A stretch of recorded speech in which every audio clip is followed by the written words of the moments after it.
Hey everyone, this is Andrew from SchmitzCustomArms.com. We're going to be talking about the Mossberg 500. We're going to be doing a disassembly, reassembly on it. So let's get started. We're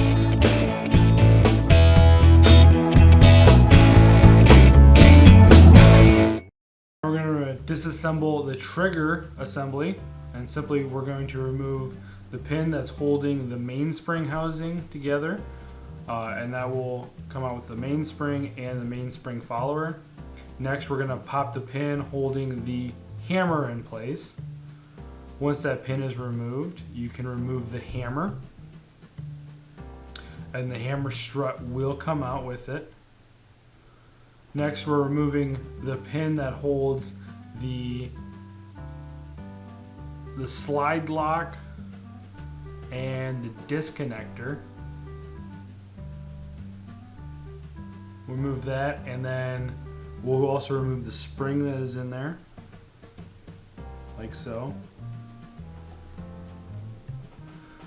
Now to remove the trigger and the disconnector. We remove the trigger pin, and when that comes up, it will remove the trigger along with the trigger return spring and the safety. And then also it will disconnect the disconnect from the trigger group. And now this is how you disassemble the sear.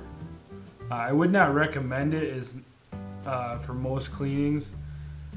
If it's a necessity to remove it, you can remove it. It's just kind of difficult to get it back in place. It's very time consuming. But if you want to, you can.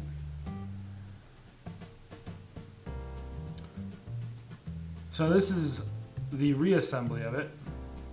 Simply place the sear back into the trigger group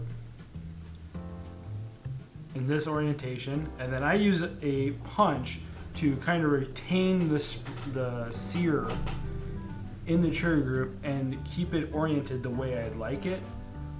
And also at the same time, I am trying to get the sear spring in the proper orientation, which is the hook that is coming off is going to be on the front side of the sear in relationship to the gun, and the leg that comes up the front of the trigger group is on the front end of the trigger group. Next, we're going to push the pin in. Now that we have it all retained with the punch, this is a very good technique for setting springs in a trigger group. I tend to use it a lot. And so now I'm just working that punch around until I can get the holes all lined up, which will allow me to push the pin through.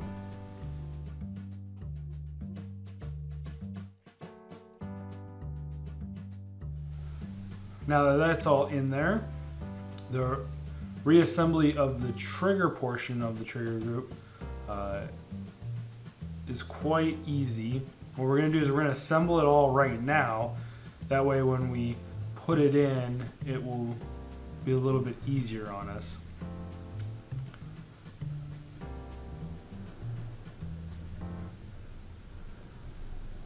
When you're placing the safety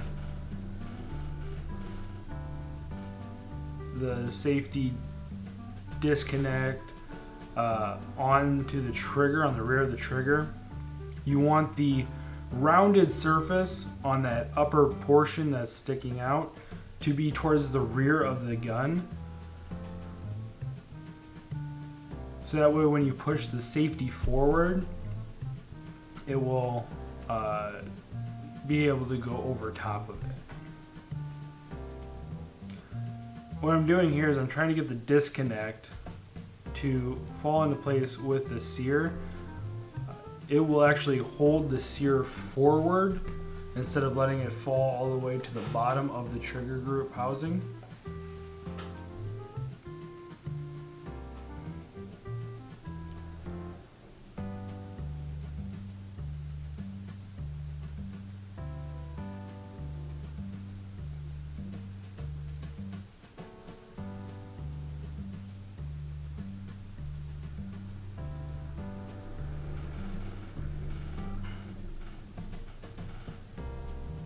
There's a lot of things happening here all at the same time.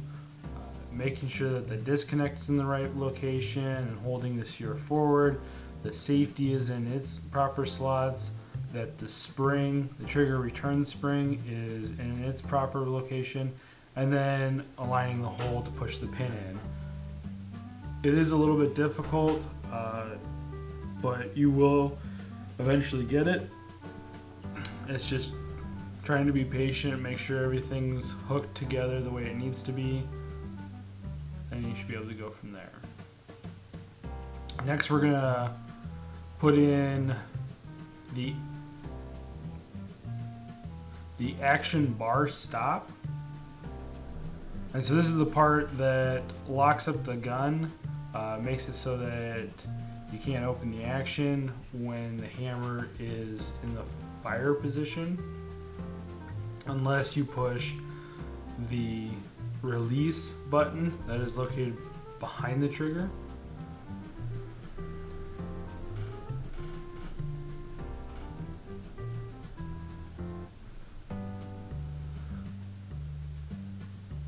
And so once again, you can see that I'm using punches to try and help in getting the holes lined up so I can actually put a pin in to the gun. Put the pin into the trigger guard.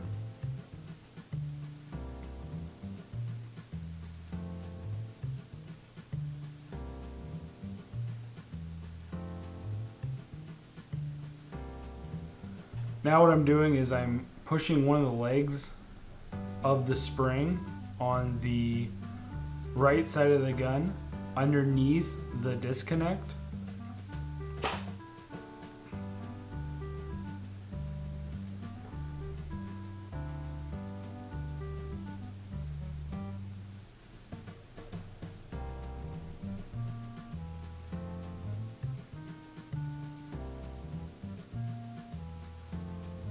Now that it's in there, I'm just making sure that the pins are at their proper depths and we're not going to have any issues when we put it back together. So now when you're putting the hammer back into the trigger group, remember that the sear is to the front of the trigger group, and that will help you to orient the hammer in there properly. Once that's in there, I attach the hammer strut to the back of the hammer, and here I'm lifting it up.